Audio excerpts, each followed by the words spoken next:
actions. I think Randy's online. I am. Can you hear me okay? Yes, sir. I'll just be giving you a brief report from our September 6th council meeting. On consent agenda, we had two plat approvals that were authorized to go to public hearing, totaling about 423 single-family homes in those two subdivisions. As far as other items of note, we did authorize the Director of Public Works to sign a letter of intent to the Idaho Water Resource Board requesting 5,000 acre-feet of water storage behind the Anderson Ranch Dam. There's consideration of raising the water level there, so we want to be as far as in line to be able to pick up on some of that available water once it becomes available to us. We signed a similar letter of intent for the Cat Creek Reservoir a few years ago. That obviously is not a reservoir that's in place at this time where Anderson Ranch is. On the public hearing docket, we had three items. Annexation and zoning to RS7 for La Paloma Blanca. It's 8 single-family residences or residential lots and 5 common lots. An annexation and zoning request for the Napa Church of the Brethren. That was for them to be able to hook onto water and sewer services. And then a zoning map amendment from RA to RD with a subdivision preliminary plat for Sierra Meadows subdivision. If you recall, that's a revised concept of 16 multifamily units in 4 fourplex buildings. So other than that, it was a pretty light evening. Unless you have any questions for me, I'll go ahead and go on with my evening and let you guys do the same. Okay. Thank you, Randy. Have a wonderful evening. You too. Okay, staff. Madam Chair and Commissioners, just wanted to kind of give you a quick update on what's happening on Thursday, the 15th. That you've been invited to another workshop, and all we're going to do is be covering the mid-level plan, which is essentially USTIC up to the Boise River. You've seen some of that concept before, but we're just putting together, we're taking our future land use map and giving a little more, doing a little more refining of that to say exactly the types of land uses and the feel we want in that area. We're working with quite a few developers up there, or property owners up there, to look at what they would like to see done and just tweaking some things on the future land use map after this plan is completed. So you're welcome to attend. It is going to be available online, and I can send that to you. And I think the link is online as well. So. That meeting start at 7 or 7? Good question. I forgot I was going to tell you that. So it starts at 7. However, there's an executive session that they're going to go through to start. And they said that they will jump into the other business items at 7:30. So you're welcome to attend at 7:30. Even if you go by link online, you can just log in at 7:30. Thank you. Okay, consent agenda. We have the consent agenda in front of us. Could entertain a motion to recommend or approve the consent agenda. So moved. Second. Okay, it's been moved and seconded to accept the consent agenda. All those in favor? Aye. Any opposed? Okay. Well, we have 6 o'clock. Do we have the applicant for the first one here? Eugene. There you go. Process of elimination. Come on down.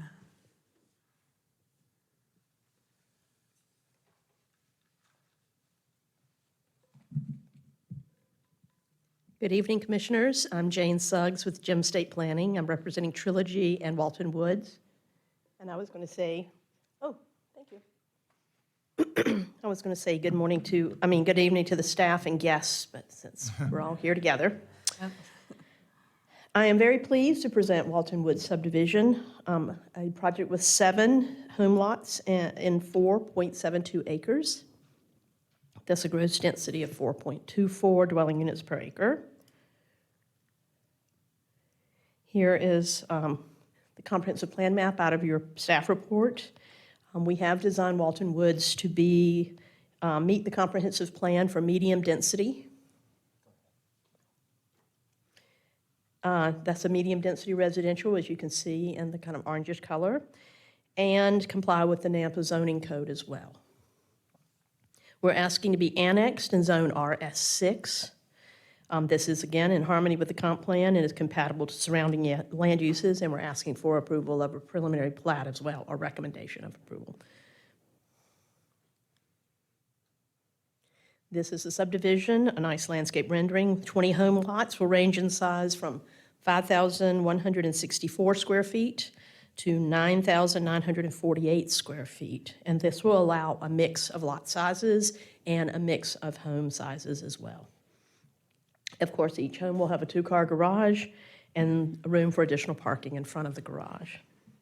I wanted to highlight a couple of things. You can see the streets with trees along them. That is the separated sidewalks that allow a tree-lined street. And at the north side along Victory Road, there's an open space lot. That's actually a subsurface infiltration stormwater facility. So it'll look like a lawn, but there'll be stormwater management underneath, and there'll be landscaping around where the stormwater infiltration will take place. At the south end of the site, you'll see their green space, and we have a little neighborhood park. The park includes a playground and a shade structure, and it'll be perfect for having the neighbors come together to gather and to enjoy that little recreation spot. A few other things. One of the things that you might have noticed in your staff report is we are across the street from Endeavor Elementary School. That is a school in the Nampa School District, yes, which we're excited about. All utilities are available to the site. In fact, we are picking up sewer across the street in the Endeavor parking lot. There's a sewer manhole there that we have been approved to tie into. We had to actually go to the school board and get an easement to do that, and they approved that. And during that meeting, they actually noted to the developer how excited they were to see development across the street for teachers and staff. So what a great opportunity to put development right next to schools. Of course, we are dedicating an additional 10 feet of right-of-way for curb, gutter, and sidewalk. And that will be, actually, those improvements will be made as part of the roundabout work. I was just out there to take a look and see that.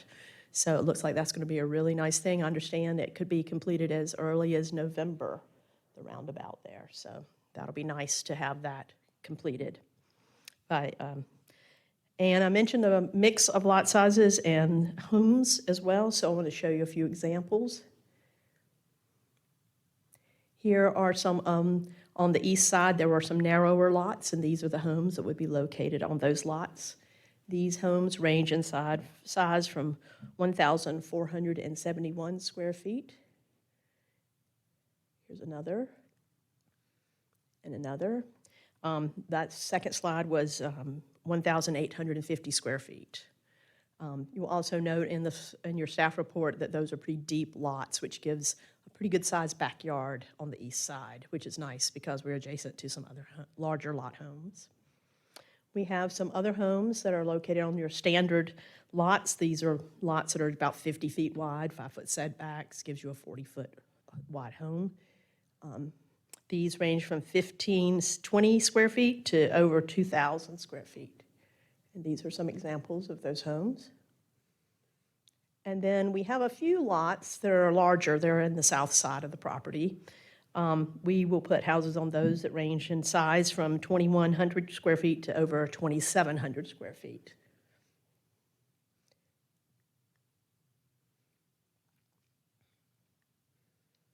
Again, we believe that Walton Woods will be a very attractive addition to Nampa.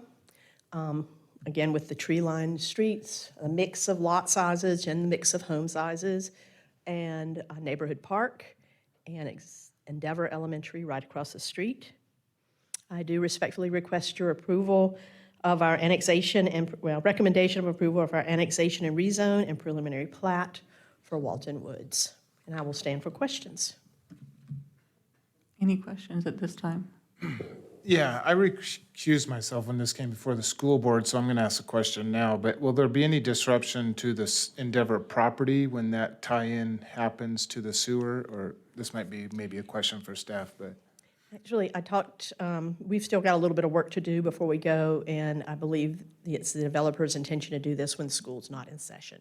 So there might be some disruption, but it's But not it going would, to. it's not going to disrupt the ongoing school operation.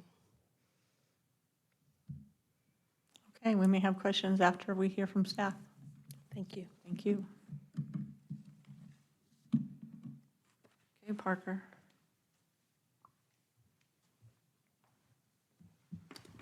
Thank you, Madam Chair and Commissioners. The action requested is the recommendation of approval or denial of an annexation and zoning to RS6 and a subdivision preliminary plat. The concept is 20 single-family detached dwelling units and 5 common lots. The surrounding zoning, Endeavor Elementary to the north, that's zoned RS 22. There's also a single-family home that's RS 7. And then to the south is Kingsgate subdivision, zoned RS 6. And then county properties to the east and west. The transportation and site access, let's see, those are incorrect. We'll go on further here. As far as the annexation, staff finds that the property is contiguous on the north and south sides. The proposed RS6 zoning is consistent with the comprehensive plan designation of medium density. The third conclusion there, that it be reasonably necessary to assure the orderly development, gives you significant liberty to determine whether this is the right time and the location for this development. The request for single-family detached matches the surrounding uses. Our RS6 zoning district is compatible with the adjacent zones to the north and south. The RS6 would not create a spot zone as it's consistent with the comp plan. And based on this, staff can reasonably recommend approval to the Planning and Zoning Commission. There's the layout there shown over the neighboring properties as well. We can come back to if you have questions. The typical building correspondence. The Parks Department had a comment about requesting a bike path at 10 foot. As the frontage is being done by the engineering of the construction of the roundabout, we might need to clarify whether that's on the north side of the street or the south side, but that'll be completed with the frontage improvements if it's necessary on this side. The engineering comments, an additional 10 feet of right-of-way is going to be dedicated. The roundabout project will be completing pedestrian facilities along the extent of the frontage from Endeavor to Kings and Victory, along with pedestrian crossing safety devices at the intersection. And a traffic impact study is not required for this project. We had one public comment from Linda Erickson that was in the staff report. She had concerns about property value and requested a 4-foot berm with a 6-foot privacy fence, as well as a gas line to be extended into her property as as she said, a gesture of good faith. Parker, where's her plot? This is the property, 2907 right That here. one at the bottom there. Yeah. Thanks. As you can see, the open space is adjacent to her property. I'm not sure if she was aware of that or not, but, and as the applicant stated, there's a 6-foot fence that they're proposing along the east and south and west side, so surrounding the development. The land uses in the area are the elementary school and then single-family homes, and then county properties. The project is enclaved and would be classified as infill. The proposed development has a gross density of 4.24, which fits within the medium density designation. It's in the public interest to provide a variety of housing types and development opportunities, residential development opportunities. In regards to the plat, it's 4.72 acres, 20 single-family lots, and then 5 common lots for a net density of 6.97. The maximum would be 7.26, so we're below the maximum. The minimum proposed lot is 5164 square feet. The minimum required is 4,800. The open space provided is 16%, which is above the 10% required. The conditions of approval are those in the staff report, and there is a potential motion for you, and I'll stand for any questions. Parker, could you go back to the slide that showed the subject property in east and west? Yep, that one there. The road can't go straight through because there are already homes to the south. So it looks like they've got a cutoff street on the bottom going to the east and one halfway up going to the west. How do they decide, what if those people don't want to sell their homes for 30 years? Those streets just sit there rather than becoming? Madam Chair and Commissioner, it would be a lot more difficult to go back and put those stub roads in the future than it is to have those So put they in put them in now. now and hope. Does Yeah. the city require that, or is that up to the developer? The city requires that. There's city requirements to have those stub roads in. They make nice parking areas. You know, it just seems odd that we make these people sit there and wait for 30 years or 40 years before they can. And it may be next week that they Yeah, want to yeah, come it's and true. develop. I don't think the too. one is. Yeah, that doesn't sound like it. You just sit there forever just to. Don't put the berm in, maybe she will. Okay, thank you. Okay, any questions for the applicant? Okay, we'll open public hearing. Seeing no one here. Make a motion to Motion to close close the public hearing? Second? It's been moved and seconded to close public hearing. All those in favor? Aye. Any opposed? Okay, public hearing is closed. It's a great little infill project. That's a pretty slam dunk, I Well, it's think. not exactly infill because there's nothing really next to them, but yeah, you're right. But it, Nice. It's the good beginning. I like it a lot. So sorry, is it infill because the properties next to them are already annexed? Yes. Okay, I didn't see the, No, they were not No, annexed. it's not annexed, because that's Not part of what we annexed. got a motion for, right? Technically, it's infill. well, there's stuff next to it, though. there's surrounding properties that are. That whole Oh, area- that not the whole ones area- right that next to whole it. area on South and north. Okay. part of the infill. Yeah. It's a good start, you know.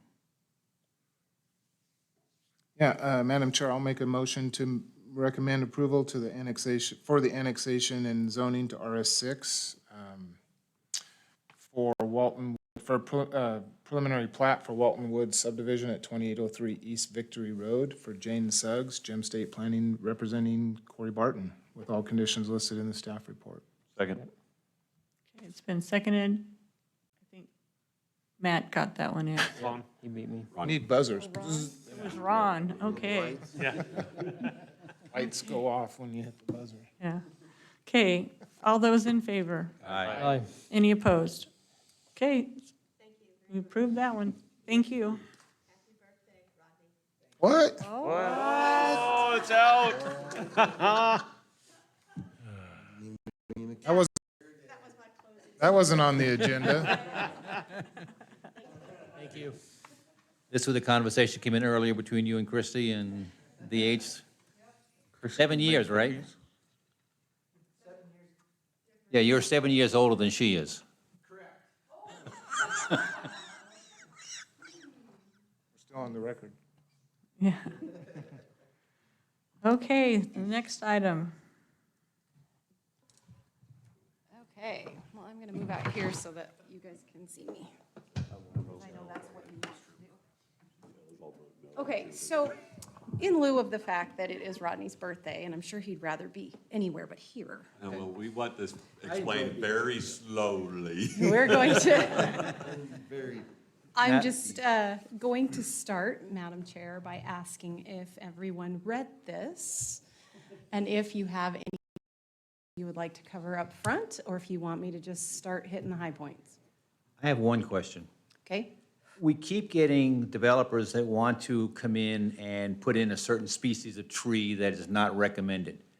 Will this cut that stuff out where these guys will now know in advance what we don't want them to have? They know.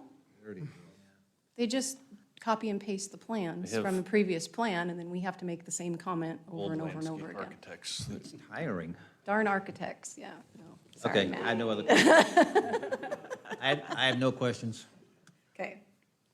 Let's hit the high questions? points, I Hit guess. the high points. Okay, there's a couple of chapters that I want to kind of give you some more detail about, but as for the majority of what was in the packet, there isn't a lot. It's mostly grammatical and clarity, so. So the action requested tonight is a recommendation of approval of the Nampa City Code text amendments to change portions of Title 8, which is the Planning and Zoning Commission chapter, and Title 10.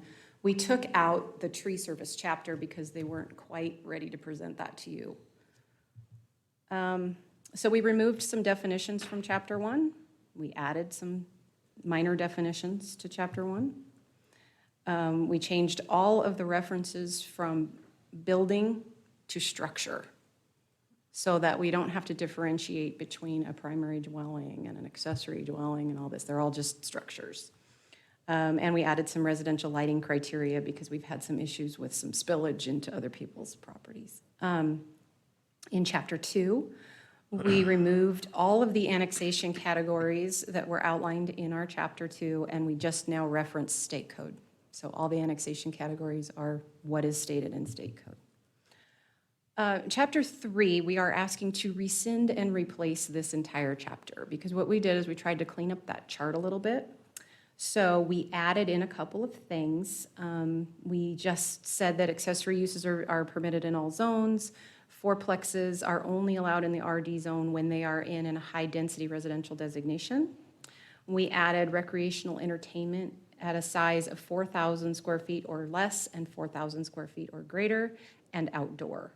So what we did is we took a whole bunch of uses out of the chapter and we dumped them into this recreational entertainment section. We added auto repair as a CUP in the BN zone, the GB1 zone, and the GB2 zone. And one of the footnotes that we changed was that warehouse distribution in IP must meet the standards in Chapter 1018. We removed accessory uses because we're going to allow them everywhere. A footnote for event centers in the downtown zones was added, that was removed because that's not going to be an allowed use. Plant or tree farms was removed from the RS, RD, and IP zones, and then auto repair was removed in the downtown village zone. So all of the things that were removed from the table are in this list, and I hope that you had a chance to kind of go through it a little bit. If you have any questions, please let me know. It's a fairly extensive list. Like I said, a lot of them were things that could be put into that recreational use that we just decided it was easier to just have one category instead of trying to look up all of these very specific different things. Christie? Yes. So recreational use could be either private or public? And when we have a category for public use too. Or you do have still? Yeah, we do have that still. So then there were very specific zones that we took things out of. So the IL zone was removed, these few things, and then we added in, so we didn't remove it, we added it as a conditional use for restaurants with and without drive-throughs in an IL zone. We still feel like that service is important to the workforce there, but may not be conducive to the location. So we thought that needed to be a conditional use permit. These were the items that were removed from the IP zone, and then we added some in that were just flat out permitted. So apparel alteration, banks, car washes, hotels, medical services, those kinds of things, because IPs are intended to be more of like a campus setting, so seem to be more conducive to these types of uses. In the GB1 zone, took out a few things, and we removed restaurants from the IH zone. So in chapter 4, we are adding the berming requirements back in. This is kind of hard for us because while we've got a drought task force that's talking about landscaping and what we should put in there, we've also got some people who want things to be better and prettier and wanted us to put the berming requirements back in, but the berming requirements aren't real great for water conservation. So we've got a little conflict there that we're going to need to look at over the next few months if it causes a problem. In chapter 8, chapter 10, chapter 11, chapter 12, and chapter 13, we added in a figure to illustrate the accessory structure locations on the lot so that we could more easily explain setbacks. We added the front yard setback in all of these zones as the future known right-of-way or as determined by the city engineer. What that means is that we have a property line right now, and we are widening a lot of our roads, as you know. So if someone were to come in today and say, what is my front yard setback? We have a property line, we give them a distance. Well, if that road gets widened into their property, all of a sudden their front yard setback gets decreased. So if we know at this point that we're gonna come through and change that property line, we're gonna give them the distance from the future known property line instead of from the existing one. So we've changed that in all of these chapters. And in 14, 15, and 16, which I forgot to add to this notification, which Rodney will be bringing to you at the end of the month. Same wording. We also added in lot split and boundary adjustment information just to make that clearer on when a property can be developed on after it's been split. In the RD zone, we also added language that clarifies when a single-family dwelling is allowed, a two-family dwelling unit duplex is allowed in the MDR designation, and then when the 3 and 4 attached dwelling unit structures are allowed in the HDR designation. That needed to be clarified. I will ask you in your motion to add in the following wording in the RD, RML, and RMH chapters. Because I had it in the RS, and as I was going through my presentation, realized that I hadn't added it to these other chapters. In a case where a property line is in the drive aisle of the development or in the right-of-way, the front yard setback for that structure shall be measured from the back of the sidewalk or 5 feet from the back of curb if no sidewalk exists. Does that make sense to everybody? Okay. So if we could just get that wording added at the end, and I did put that in the motion, that'll be up on the screen. Chapter 18, we added in quite a bit of stuff because this is going to be the chapter that we feel like is going to really represent a lot of the properties that are going to be along the freeway, along the future Highway 16, along Highway 2026. This is really one of those chapters that we can dial down what the site is going to look like. And so we added landscaping requirements. We added, again, the future known right-of-way. We defined a plaza and campus type settings. We outlined landscaping requirements that go above and beyond Chapter 33. And we added a reference to Chapter 34 design review, which will now be required in the IP zone. In IL and IH, same thing, future known right-of-way, and a reference to Chapter 34 for design review. In Chapter 21, we added the table that just outlines and defines small, medium, and large animals because that seemed to be confusing to some people. Chapter 22, parking, we just reorganized the bicycle parking section. We didn't change any of the wording. And we added figures to outline where RV parking could be on a site. Chapter 24, in the variance structure, we added, or variance chapter, we added a whole section on rebuild letters that allows the planning and zoning director to consider an application and write a rebuild letter for a property so that they don't have to go to city council every single time to get permission for that. Chapter 25, we redefined revocation a little bit. With a CUP, if, and Any citizen complaint or city citation shall be investigated. The applicant will be contacted by city staff, and if the complaint is found to be credible and not remedied, the CUP shall be revoked. The applicant will be notified of the revocation and given the opportunity to reapply for a new conditional use permit, and they'll need to come back before you again. 26 and 27 in subdivisions, we just said that registered landscape architects are required on the plans. We changed it all references from townhomes to townhouses. To be very specific about that. And we allowed for an increase in lot size where lots shall prove to need to provide compatibility with neighboring larger lots. So where we used to have just needs to be this big or 10,000 square feet, when we went to the density requirements, now we all of a sudden have a max lot size of 10,000 square feet. Well, you can't always hit the nail right on the head. So we're allowing for an increase with those compatible lots. They can go over that 10,000 square foot max if they need to. In the impact area chapter, Christie, yes. sorry. Nope, no On that problem. one you were just on, Yes. I don't know, in my profession, it's kind of confusing when we have townhome style and townhomes. Is there any way we could call them townhome style or townhouses? And if they're townhouses, they are individual, zero lot lines, can be sold separately? That's what they are. Because a lot of people think townhome style is the same thing as, and No. they're not. No, in our department, and in with the building department, townhomes are attached units all in one building under one ownership. But they look like individual dwellings. Townhouses actually have a lot line and they're owned by each individual person. So that's the difference as far as we're concerned. Now, other people out there in the design world don't always look at it that way. And I can't change that. I know, sorry.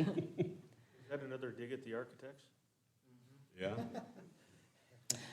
Well, you know where that change came from, so. Okay, so in the impact area chapter, the county has changed the joint powers agreement, and so we just changed the wording to reflect the actual name of the agreement.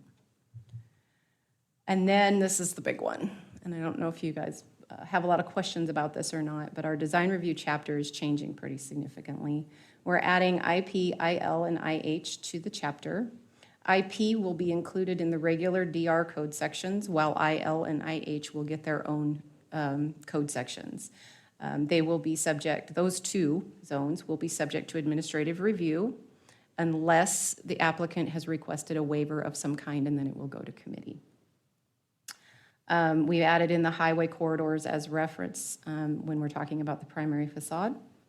Under the commercial development or design review section, we have increased the required materials from 2 elements to 3 elements. We've decreased the wall length from 100 feet to 50 feet where they have to provide jogs and offsets. Overhead doors that create indoor-outdoor spaces shall be reviewed by the committee, and trash receptacles shall be enclosed with durable materials. Those were the only changes to the regular design review code. The industrial design review code, however, is all brand new.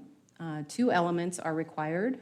As far as glazing is concerned, it's 10% on one primary facade if that's what's determined to be appropriate. If it's determined that it has 2 primary facades, then it's 12% over the 2 primary facades with at least 60% of that 12% on the primary entrance side and 20% of that 12% on the secondary facade. Any one material on the primary facade cannot exceed 60% of the whole wall face, and any one material on any other facade cannot exceed 70% of the whole wall face. And any wall that exceeds 100 feet in length shall be broken up by jogs and offsets every 50 feet. Roof and wall jogs shall provide specific dimensions and standards. So wall jogs have a depth that they have to meet to be considered a jog, because we don't want people to like do 3 or 4 inches and call it good. Then we talked about fences quite a bit. Wing fences, so the fences that come out from the sides, and fences that face the right-of-way shall meet development or design review standards, whereas fences that are not wing fences and do not face a major right-of-way can be whatever other material they would like. That's all of them, and these Can are we your go back to potential that motions. slide? Yes. Probably not the only one with comments here, but. So What if you are? why do we have more glass if there's more than one primary facade? More glass, because those More walls. glazing, sorry. Well, because those walls can be tens of thousands of square feet, and they Right. need to be broken up. He's talking about the difference between 10% and Exactly. 12%. And it's over the two, so it's actually less. It's a little tricky the way that's written, but Well, but you're taking 12% over the 2. It's still less. It still comes out to be less. The problem is math. Well, math's not one of my strong points. Aren't you an engineer? So, Exactly.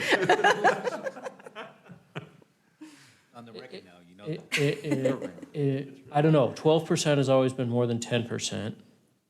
it's 12% of the both facades. If you add both of those facades together, then you did 12% of both of them, it's less than 10% on this facade and 10% on this facade. 'Cause- How? Yeah. Am I the only one confused here? No? So, No, yeah, you are the only one confused. so we only look at one face at a time, okay? So if you take, Right. if you take one and it's 10%. So 10% of this, And then another 10% for the other one, and then But you're only as taking, opposed to 12% for all of it. 12% of this plus 12% of this. No, 12% of both of them Think of added it as together. 6% and 6%. if that Yeah. helps. 10%. 6% per wall, as opposed to 10% per wall, is what they're saying. If there's one wall, it's 10%. That's a good way to If there's look two at walls, it, 6%. 6% on each. If they were the But same it's not, it's size- 12% over the 2 primary facades. Right, 6% on each wall. Yeah. But 60% of that then has to be on one. They're right. It does work. I don't believe you. We can draw it for you, we're really good at that. We draw a lot of pictures in our conversations. Yeah, we do. And this And one we- took a lot of We ran drawing. this up against some actual buildings. I must to not be see how it understanding the worked. language here then, because if you have 12% over the whole thing, it's 12%, you could cut that in any point, and it's gotta be 12% of that smaller thing too, right? So if you were to have two 10,000 square foot faces, Okay? you would, if it were 10% on each face, you would have 2,000 square feet of glazing. Instead, you have 12% over the entire thing, Which is 20,000 square feet. No, it's No. 1,200 square feet. 1,000, because it's No, the whole- 12.2 times the entire number versus .1 The entire number, times- though, is 20,000 square feet. Right. But that is still less than .1 So then you have times 2,400 10,000 square feet, not times 2,000. 2. Because you'd have 20% if it were 10% on each face versus 20%, 12% over the entire. So the problem is, we're thinking about it as equal amounts of area. If you had two walls, one that's 10,000 square feet, and the other one that's 100,000 square feet, Uh-huh. then is where it gets into this, where 12% is gonna be less. Okay, because the primary facade could be the 100,000 square foot one. You add those together and go 12% of the total, it could be less. Got it. Thanks. Any other questions? So the primary facade, if you just take the industrial buildings that are being built on like Madison and over by the old RX Elite building, that LDK, is that LDK's project? Yeah, on Cherry. So if they have a 350-foot wall that's facing Madison, that whole wall has to have 10% glazing. If that's their primary, yeah. And they've got to have Not jaw good math either, offsets so every that's- 50 feet. That's 1,400 square feet of glazing. required. And it can be all around the primary entrance if that's where they want it. They don't have to spread it out evenly across the wall. It could just Yeah, be but in one location. If your glazing height's 7 or, let's say, 8 feet, be generous. It's 175 lineal feet of glass on a 350-foot wall. Christie, you mentioned that the offsets weren't going to be just a couple of inches, but you didn't say how much they had to be. What would be the minimum they have to be? I believe the depth is 8 inches or more. Oh, that's not much either, though. It's not, but it's, yeah, it does make them actually Panel have to be thickness. like noticeable. And the way it was described to us via an architect was that typically those panels are in 8 and 12-foot Pieces. pieces, and so that would be a standard that would be able to be achievable without going through a different process. Custom making something. Ron, did you have more to say? So you know where the 10% came from? Because it Yeah. used to be 25%. So in the regular code, it's 25% of the wall face. The commercial code. The commercial code is 25%. So we decreased that to 10. And yes, it is a significant amount, but we've been told by the powers that be that they want better. Who's the powers that be? Elected officials. So is there any way, like on that, now that you've shortened that jog down to 50 feet, which is on a big long wall is going to be a lot of jogs, is there any way to give them a little bit of variance there? So if they're doing 8-foot or 12-foot or whatever size tilt-up panels, They can always ask for a waiver or an exception to the code, but then they have to go to the committee. I think, I don't know, 50-foot jog in a big building is, that's a lot of jogs. But Yeah, and they can ask for waivers if they want to. let's do this all the way down. Like, would the new buildings being built conform to this code? I mean, none of them, right? Nope. Like, if you look at, Even the Fuller, look at the stuff of Fuller 84, I mean, those are nice-looking buildings, but they wouldn't conform. The entrances are nice looking. Adler's buildings would not conform. All So of, after October 3rd, any new building permits will have to meet this standard. that's okay. They'll have an absorption problem by then anyway. Nothing will get built. See, that's kind of what I was thinking with this, do you think, in your profession, your expertise, do you think this would, yeah, I'm looking. Looking at me? Oh, Do you think some developers would look at this and say that's gonna be a little bit more cost prohibitive, that if we have to do all these little, I'm the wrong guy to ask. What's it like everywhere else? Like, what's Meridian like? What's Boise like? Is it a lot different than this? Pretty Depends close. on, yeah, it's close, but when we're in the development, but, I mean, we always ask for waivers in Meridian, and we're granted waivers for the most part. Due to the cost of doing this kind of stuff on industrial. We just did warehouse, right? So warehouse, and we did a little bit of commercial.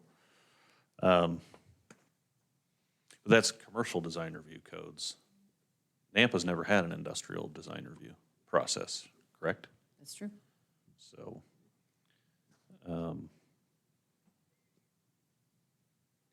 I get it from we want to make everything look pretty standpoint, but it's hard to build them like that and make the pro forma work. does Caldwell have, is it similar to what Caldwell? We did not you know? compare Caldwell. I believe that when Bree went to research that, she couldn't find any design review codes for Caldwell. We looked at Boise, we looked at Meridian, we looked at some cities in California, some ones that we were directed to specifically.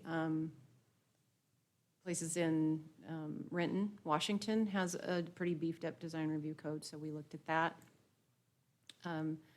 This is still quite a bit less than some of those larger cities have, but more than what we've had before. So I guess, in my opinion, we can throw it out there and see what happens, and if there's a real problem and we see that people are asking for a waiver for the same thing over and over and over again, then we change the code. Well, and this is the opportunity for public comment too, and I don't see any developers or anybody here really balking at some of these changes.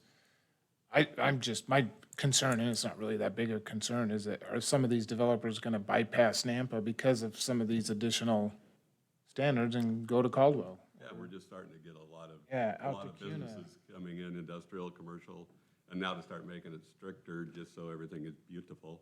Can get a little irritating and drive off business that we would love to have.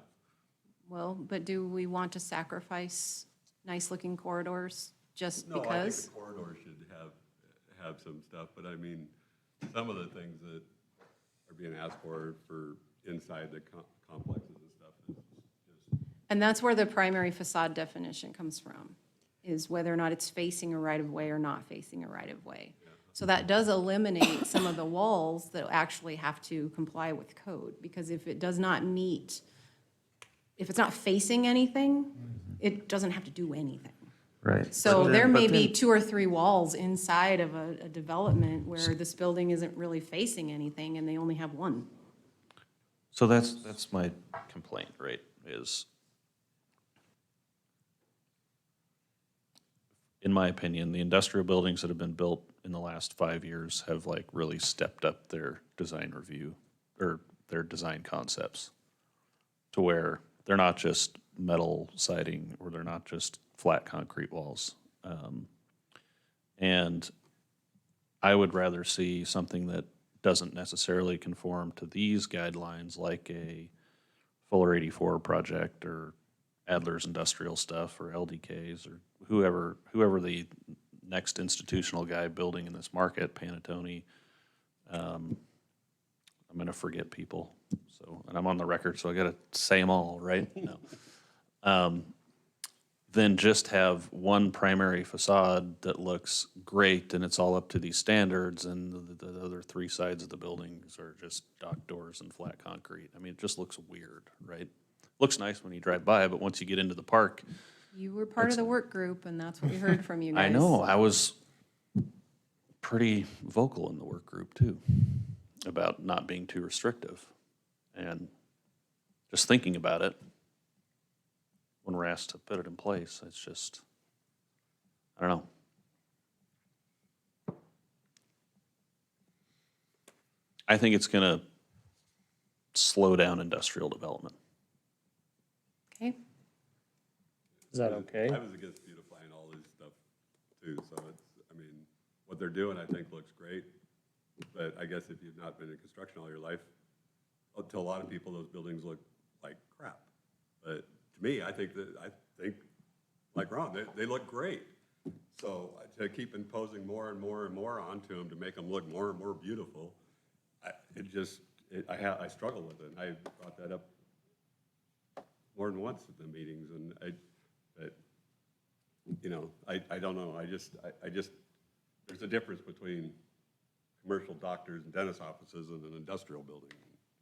And to keep forcing them to be these beautiful things, it just keeps putting more and more on the developers. We're also having industrial buildings get put right on the boulevard now too, so.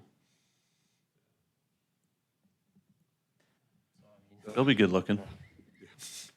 there'll be cement tilt-up buildings Yeah, on our boulevard. That I don't agree with. okay. I was part of the work group, and we had how many meetings? 3. And we couldn't get everybody together, so then this was like taken from the work group and done a different way. This was, So, well, this all came from discussions that were within the work group. Your take on it was that we shouldn't do it. I didn't have that option. So this is what came out of the work group. okay. I don't Well, is there a remember way talking that- about the 50-foot walls. I don't remember that. But Can it be Were dialed you in the back? work group? I mean, to go from having no industrial design review to having comparable to Boise and California, that seems like a huge leap.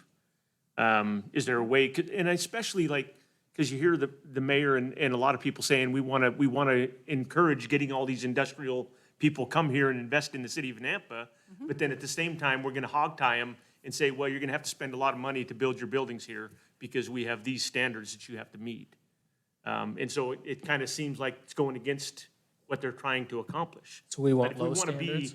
development friendly for these people to come and bring their big, large businesses here, we should try and, make it happen and make it, and so I just think that maybe we don't have to go to the extreme that we are, where you've got people that are kind of experts in their field saying this is really gonna have an effect. I wonder, can we dial it back and, it's not as stringent as what we're presenting now?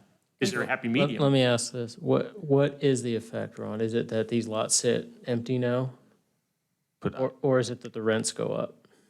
Both, and the rent will go up to a point where it can't go up anymore, and then The lots values will go down. stay empty? Start looking for somewhere else.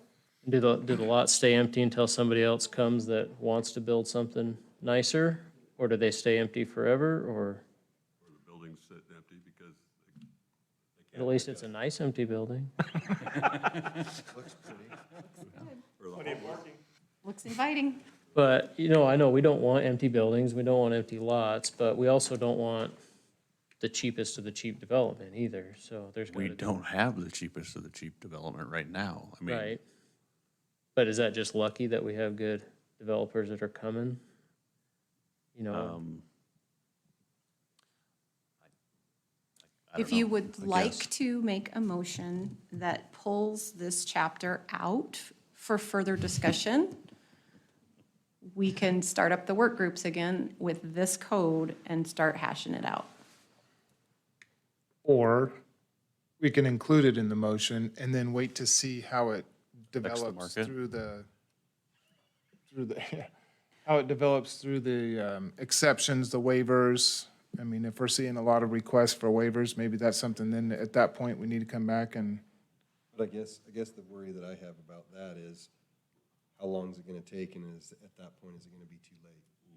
well, and I'm thinking like CUNA right now with Meta going out there. I mean, that's gonna spur a lot of additional interest in building around that out there when that infrastructure gets in place. And are we gonna be missing the boat with requiring more stringent requirements on the industrial when they can say, well, we'll go to CUNA. They don't have the requirements that you guys have. Looking further down the road, that's kind of what I'm looking at. Well, and to a point, is that what we want? Is the lower quality development going somewhere else? but And I don't keeping the think- high quality, I mean, I know, think this I'm is kind of feeling like this might be too much too, but I don't want to just say we want everybody to come here and build their cheapest building either. Yeah, but I think it's the market too that drives the kind of Yeah, development that we have now. with Well, some you really also nice have looking to, buildings. remember that you have a design review committee. And if someone does ask for a waiver to any of these codes, they have to go to committee, and the committee then it determines whether or not they think the building is worthy of its location. But then on the other hand, how much possible business are we not even gonna know that we're not getting looked at because people are gonna look at this and go, man, that's a lot. I can go over here. Right, 20 miles but there's a statement in there that specifically says they can ask for a waiver.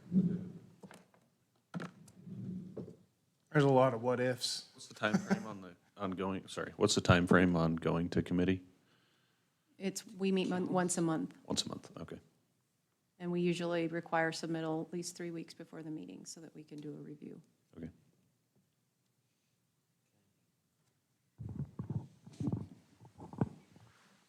So I have a couple of things. First of all, Christian, my expertise is not math either, as I'm finding.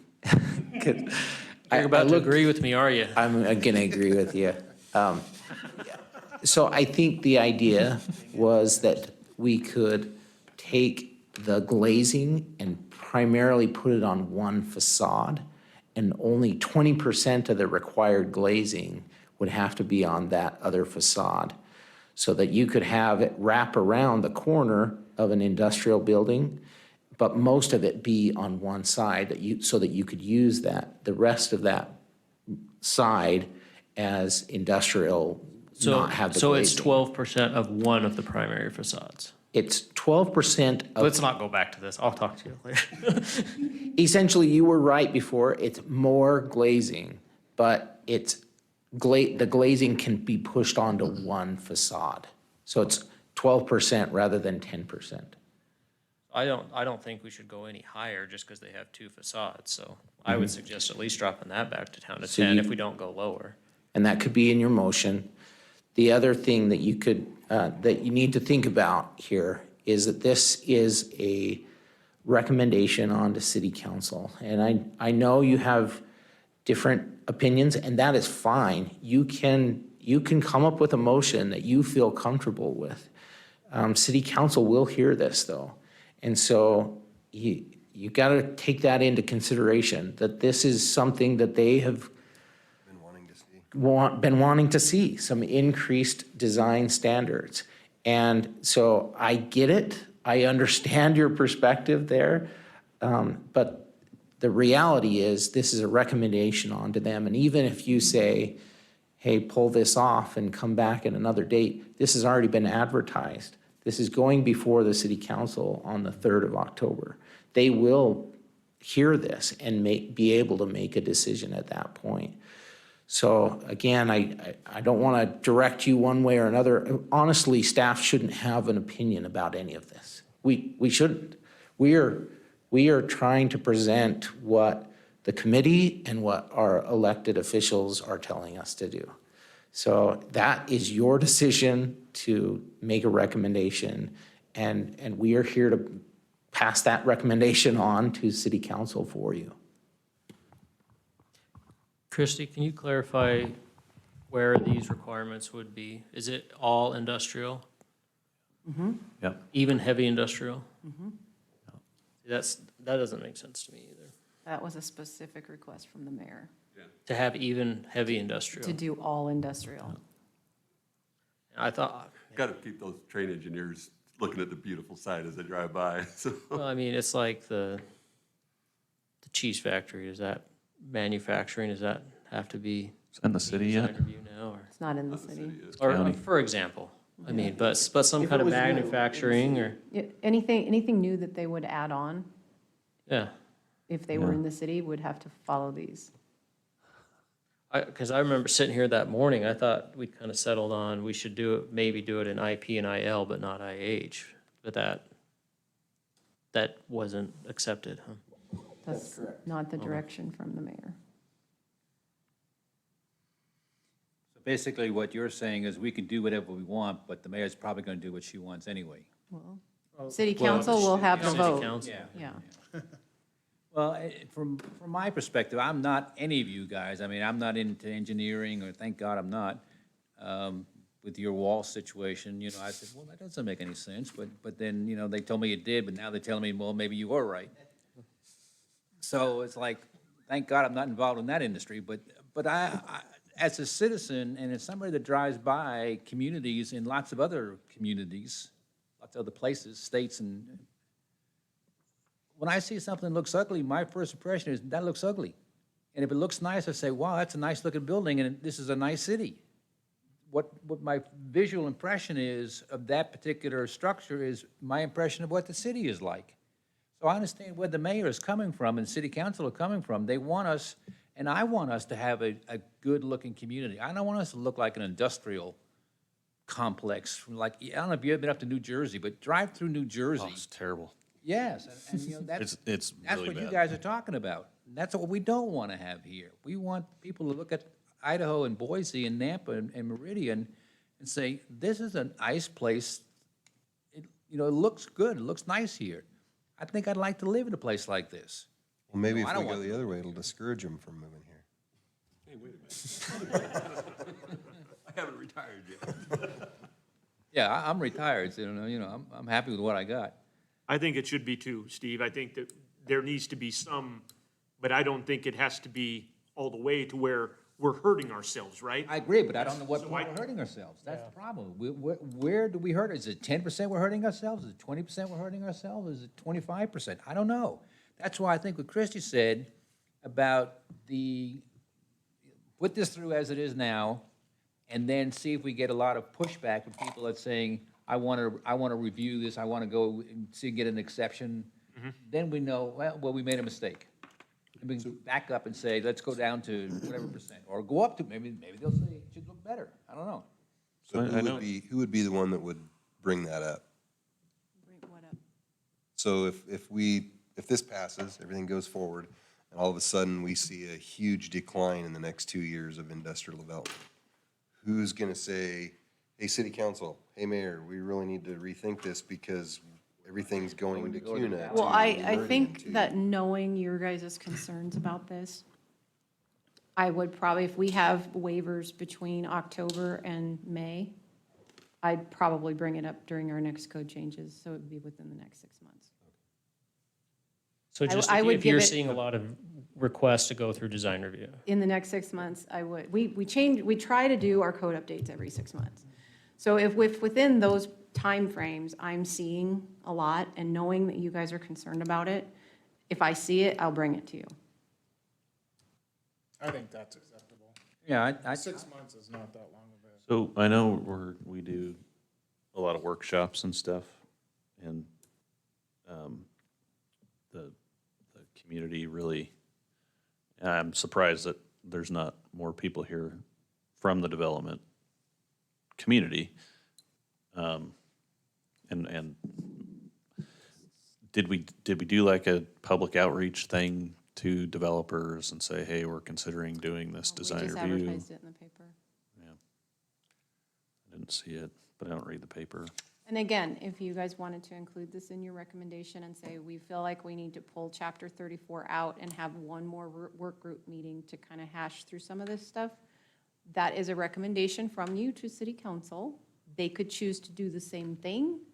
They could choose to make some changes right on the spot, or they could choose to pass it the way it is.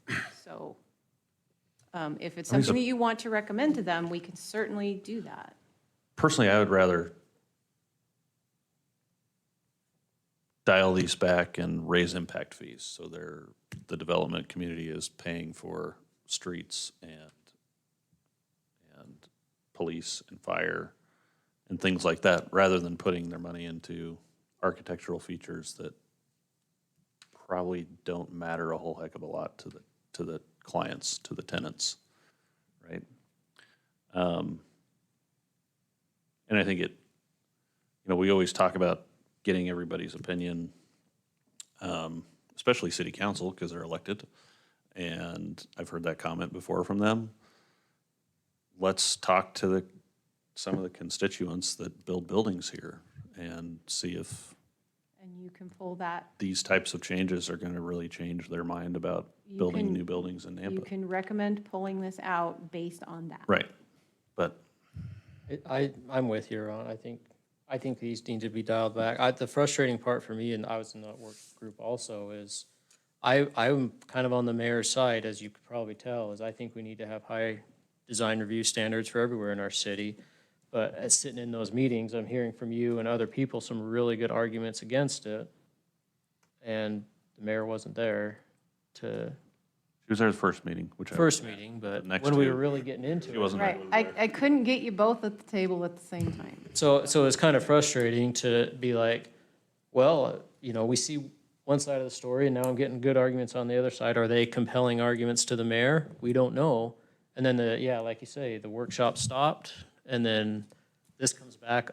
I feel like this is a lot heavier requirements than we talked about in that meeting. I feel like it's heavier requirements than we talked about in here, that whatever morning that was that we did. So I guess it doesn't seem like this came out of the workshop.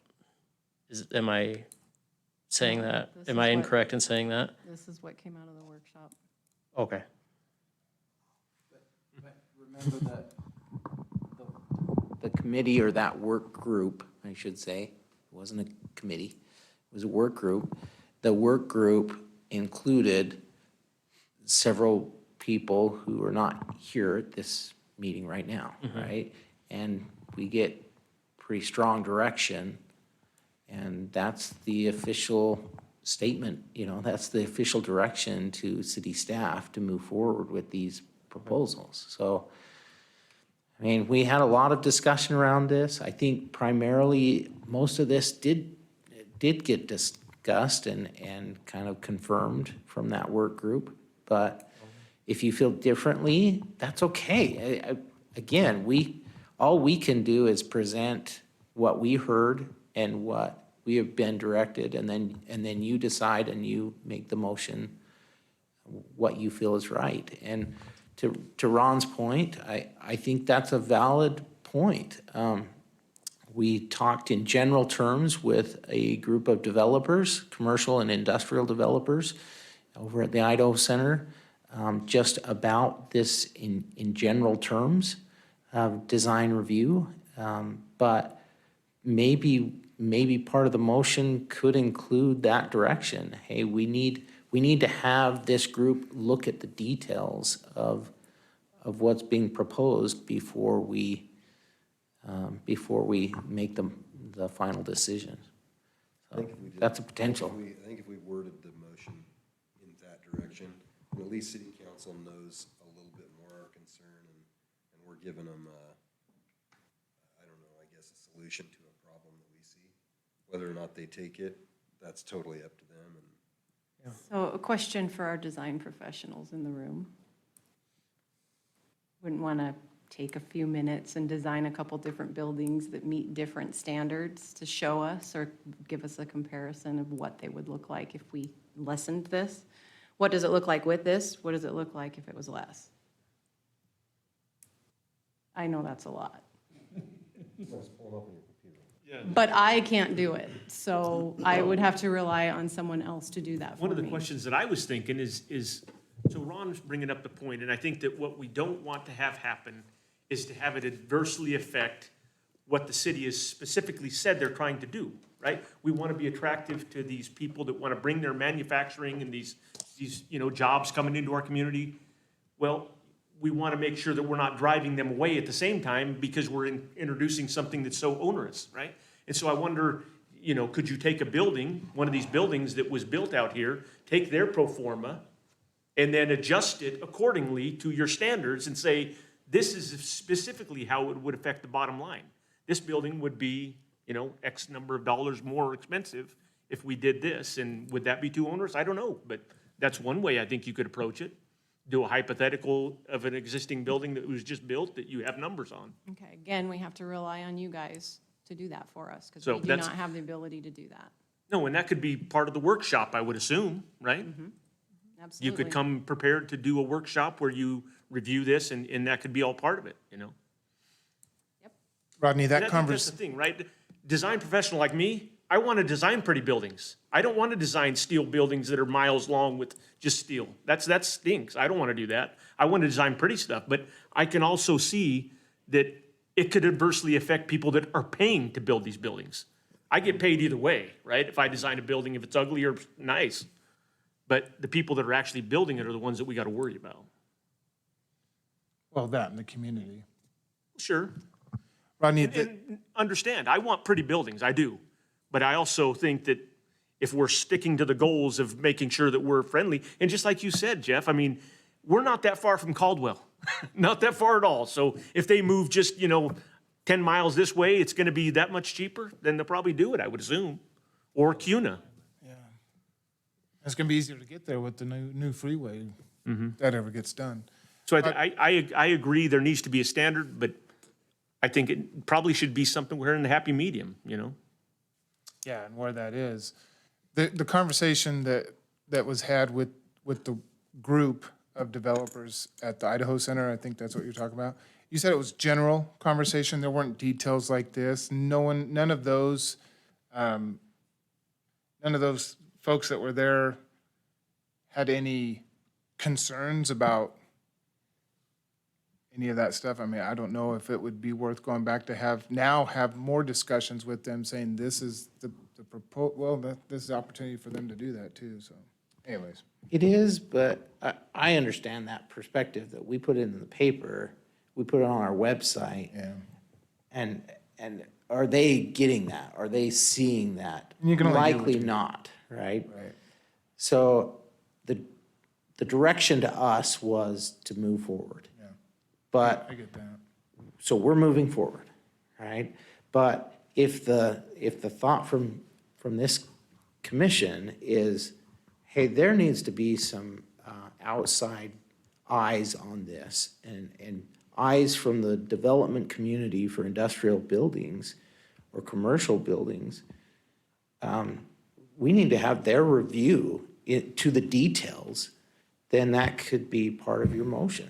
So when we talk like residential development, do we reach out to realtor associations? We reach out to developers in the residential aspects pretty regularly.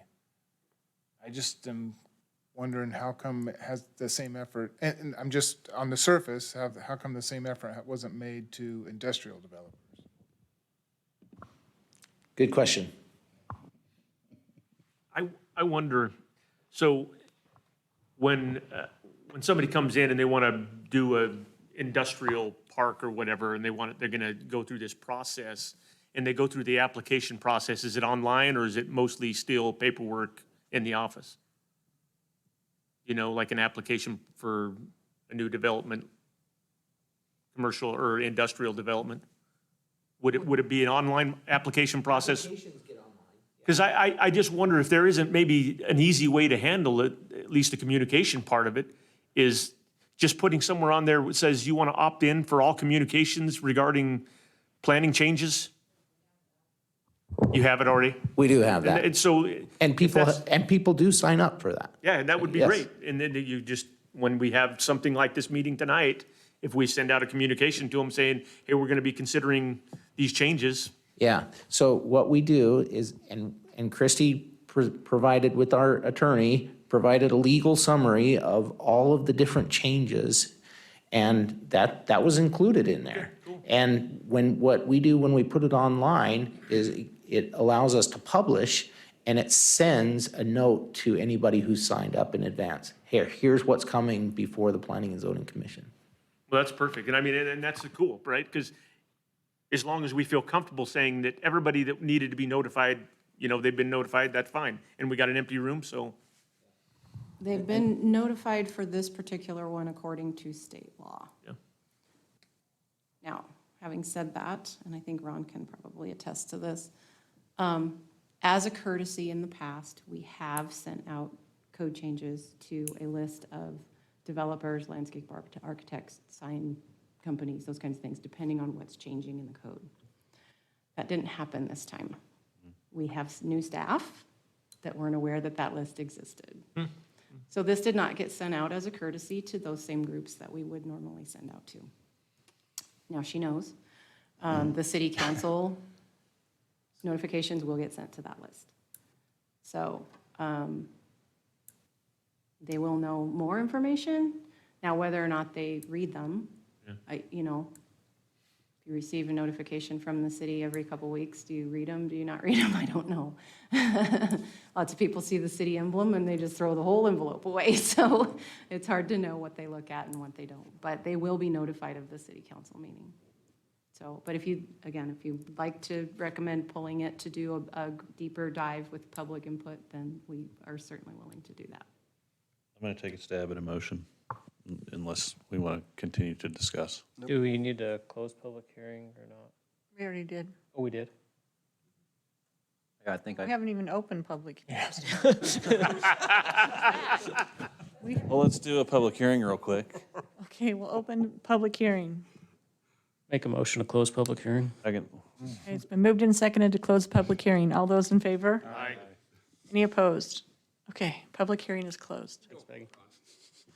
Madam Chair, I'll make the motion, I'll make a motion to recommend approval of the Nampa City Code text amendment to change portions of Nampa City Code in Title V, Chapter 2, Tree Service. Do I have to read the whole thing? Sorry, that's not out. I'm going to redo my motion. Madam Chair, I move to recommend approval of the Nampa City Code text amendment to change portions of Nampa City Code as presented in the staff report and add to RD, RML, and RMH in a case where a property line is in the drive aisle of the development or in the right-of-way. The front yard setback for that structure shall be measured from the back of the sidewalk or 5 feet from the back of the curb if no sidewalk exists. I'd also like to pull the recommended design review process in the IP, IL, and IH zones. And I would recommend that before we make any decisions on that, we reach out to the development community and get some public input on how that would affect future development in the city in those zones. Second. Okay, it's been moved and seconded to approve. What's up? Do you want to stop me, Rodney? I just want to make sure that we cover what Drew was concerned about. Commissioner Morgan was concerned about with the 12% versus 10%, if that's the desire of the commission. Well, I think, Well, that's part of chapter 34 that needs to be pulled out and Pull it reconsidered. out. Oh, yes, I'm sorry. I mean, Thanks. yeah. Recommended, it might not happen, but Okay, it's been moved and seconded to approve. All those in favor? Aye. Any opposed? Aye. Tom, Oh, I'm sorry. Tom seconded it. Okay, that's the last thing on the agenda, so going to dismiss the meeting. Happy birthday, Ron. You can take us all out with cake and cookies and beer.